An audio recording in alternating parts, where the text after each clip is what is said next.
Well, the U.S. Senate seems poised to approve some version of immigration reform and send it to the House, where opponents of various elements stand ready to dissect and possibly destroy it. In part one of this week's tripartite trifecta, we imagined a new immigration policy from scratch without all the baggage.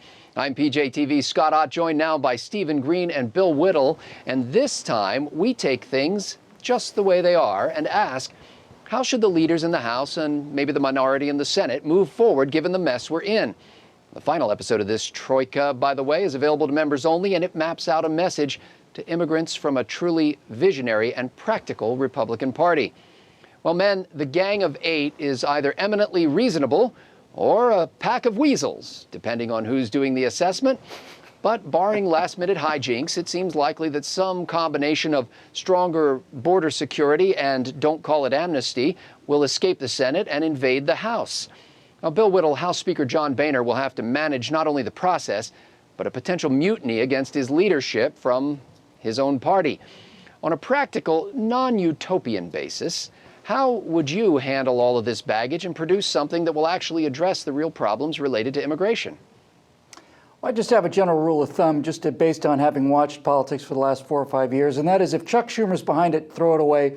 If John McCain is behind it, then burn it, then throw it away. And if John McCain and Chuck Schumer are behind it, then you need to burn it, encase it in concrete, chisel it into 1,000,000 pieces, set acid onto that, reduce it to ashes, take it out to the middle of the ocean, and dump it into those fissures where the Earth's core is constantly going under. Put it back down into the core of the Earth, let it come out through a volcano in 500 million years. See how we like it then. That's my policy on something that Chuck Schumer and John McCain are behind. Look, this business of trying to parse this little pathway to get a percentage of the Hispanic vote and cost yourself 60% or 80% or whatever the approval numbers for immigration border control are is the kind of insanity that makes John Boehner, who by all accounts is a really nice guy, absolutely the worst qualified person to be Speaker of the House in the time of Obama that's ever existed. Somebody has to hold up a sword, a flaming sword and a shield to these people and say, this is wrong on moral principles, on philosophical principles. It's wrong. Forget about the details. It's wrong. It's immoral. It's unfair. To all the people who stand in line all around the world who wait for years and years and years to become immigrants, to simply say, here, 30 million of you, just because you broke the law, congratulations, here's your reward. It's immoral and it's wrong. Well, I'm still wondering what Bill thinks about this, but yeah, let's move right. on anyway. I'll send out a flyer. Stephen Green.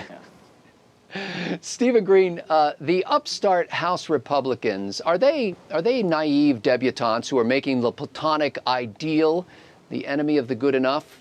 Or is their intransigence just the kind of tonic necessary to remedy what ails those status quo defenders like John Boehner?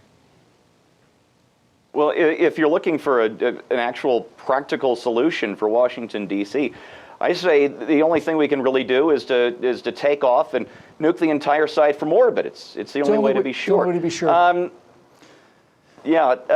More seriously, though, the Senate likes to call itself the world's greatest deliberative body, and maybe I'm old-fashioned, but I prefer a deliberative body that actually deliberates, not that puts together these huge deals, these huge backroom deals, and then puts them up for amendments and then closes the debate off. I want to see hearings on TV. I want to see the stuff on C-SPAN. I want witnesses. I want law to be crafted in the way that laws used to be crafted in this country, by having public hearings and getting public response from constituents to craft legislation, not just piling these things together of hundreds or thousands of pages in what amounts to a legislative mugging of the country. We've seen it with Dodd-Frank. We've seen it with Obamacare. Now we're seeing it with this immigration reform, and who the hell knows what this thing is going to end up being when it finally passes. Well, it makes no sense for Republicans in the House to allow a sweeping immigration bill at a time when Democrats control 2 of the 3 levers of legislative power, the Senate and the White House. As you know, these omnibus bills aim to give every special interest a little something to calm their stomachs so that they can swallow the bolus of bitterness embedded within. The reality is that politicians don't really want to solve the so-called immigration problem. They just want to be seen as doing something about it. But thousands of pages of legislation create a morass of unintended consequences so sticky that we'll never be able to figure out what caused the new problems it spawned. And perhaps that's why politicians push these omnibus bills. Don't miss the third and final members-only segment of this special immigration trifecta, where we'll craft the message that Republicans should use to reach immigrants. For Stephen Green, Bill Whittle, and the entire Trifecta crew at PJ TV, I'm Scott Ott. I'm the bolus of bitterness.